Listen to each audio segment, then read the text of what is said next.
He's been quiet for long enough. Trump ain't even been in the office, and y'all already trying to get him to run up and be the president of the United States of America. Trump has recently endorsed Mike Johnson to continue to be the House Speaker. Check it out. Just after the ball drops, all eyes will turn to the Capitol for Friday's House Speaker vote. President-elect Trump says he's putting his full support behind Mike Johnson, but the Speaker faces a tough battle for re-election, with more Republican lawmakers coming out against him, potentially setting the stage to stall this new Congress before they even get started. News Nation's Tom Dempsey has more from Washington. Tom, even with the president-elect's endorsement, how close are we thinking this vote might be? Hey, good morning from the Capitol, Marky. Look, this House Speaker vote happening at Friday at noon still appears to be razor thin at the moment. And to put it in perspective, Congressman Mike Johnson needs almost every single Republican member to vote for him, assuming all Democrats vote against him. And one of the reasons why I knew it was going to be difficult for Mike Johnson and why he needed this endorsement from Trump, because Mike Johnson has always been a supporter of Trump, and I think that it was right for Trump to endorse him for House Speaker. And I think that he will win. But with this last spending bill, and people can't wait to try to figure out something to get mad at. With this last spending bill, what was his name? Mike Jeffries? What's the Jeffrey? What's the fake Obama's name? Who was the fake Obama? What was his name again? Not Mike Jeffries. Hakeem Jeffries, I think that's what his name.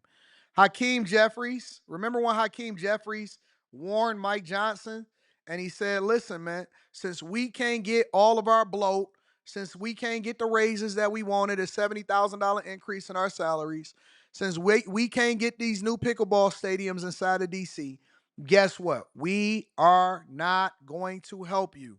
We are not going to help you. We're not going to give you one Democratic vote to become House Speaker again.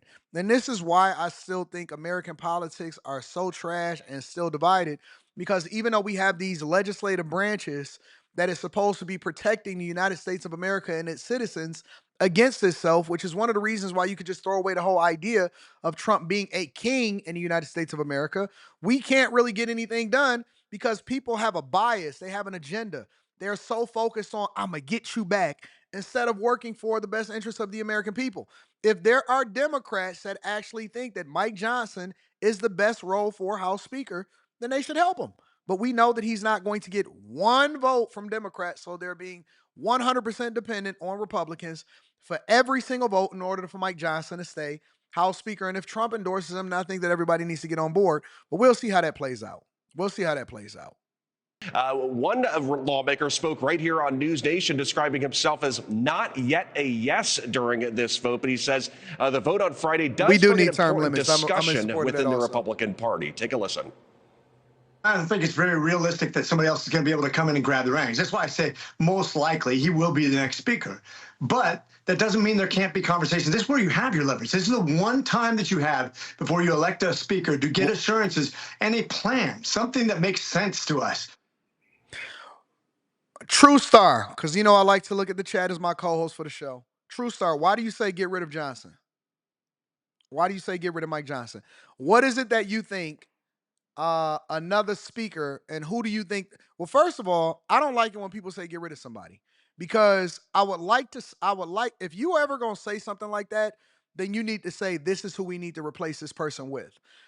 I'll give you an example. So let's take Tiffany Henyard, or you can even take what's happening as far as the mayor of Chicago, right? Let's say the mayor of Chicago, they said, get rid of Lori Lightfoot. And they replaced her with Mayor Mohawk. So when you say get rid of somebody, you're not really proposing a solution. All you're saying is, I don't like that person. If you have a better solution, then tell me who it is that you want to replace the person with. If you say, well, get rid of Tiffany Henyard, the reason why that's so problematic, and I've been preaching this on the rooftop, and y'all gonna learn, you gonna learn one way or another, you need to say, replace this person with this. And this is the mentality of a person that is abundance minded. We don't think in the same ways that people that are emotionally motivated think. We think solutions oriented. I don't say get rid of this person. I say this person is better suited for the job because this person seems to be incompetent. So I don't look at it and say, get rid of Mike Johnson, because I don't think that there's anybody that would be better suited to push the agenda that we want as voters as far as what Donald Trump is trying to solve for in the federal government.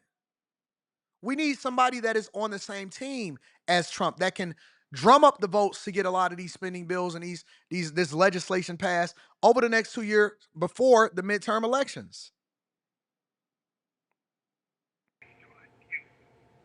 Now, to hold on to being Speaker, like I said, Johnson can only afford to lose one fellow Republican, assuming all Democrats vote against him and all House members cast a vote. Already, Congressman Tom Massey from Kentucky has come out against Johnson, posting to X earlier this week, quote, "We've seen Johnson partner with the Democrats to send money to Ukraine, authorize spying on Americans, and blow the budget."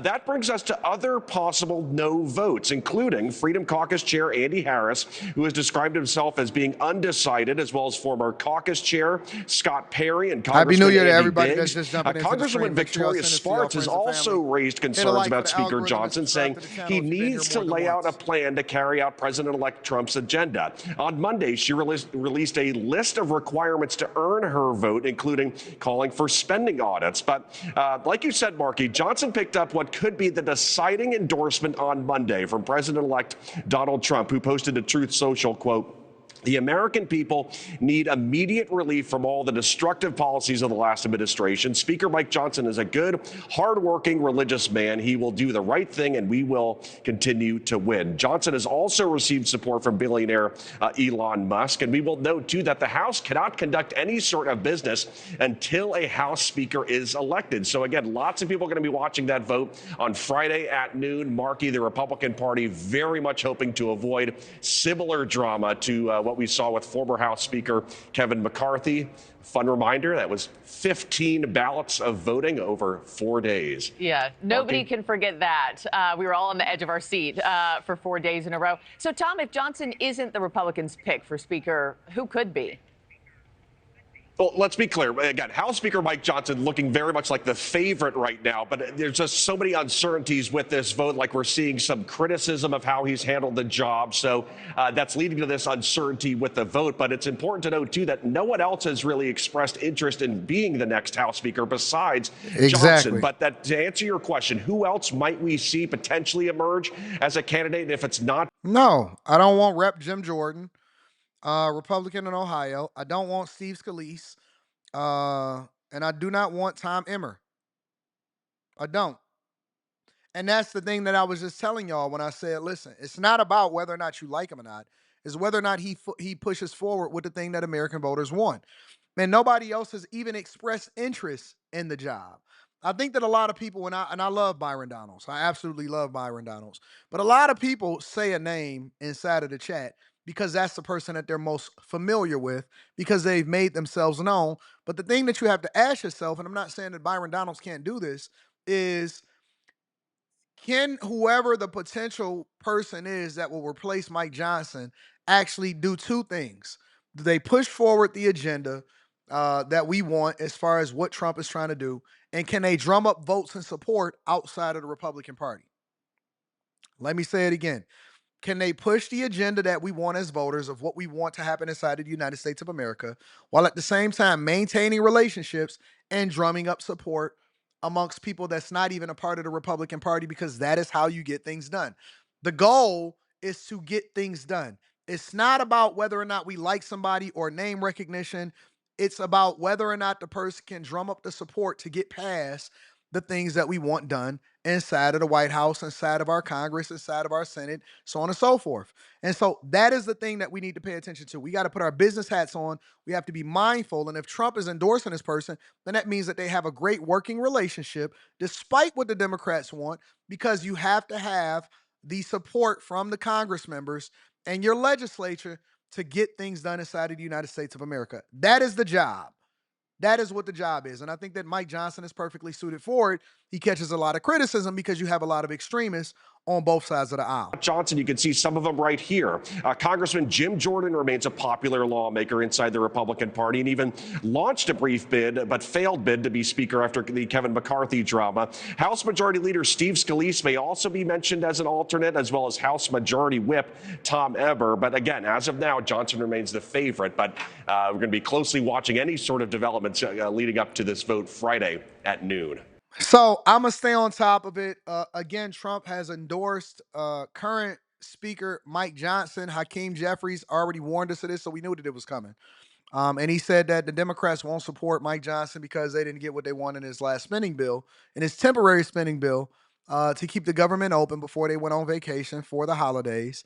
And we'll see what happens. So that's supposed to take place over this weekend or late Friday afternoon. I will be on top of it. We'll probably be discussing it on Monday, that upcoming Monday, that following Monday. I'll be in Vegas, and then we'll have that conversation. All right?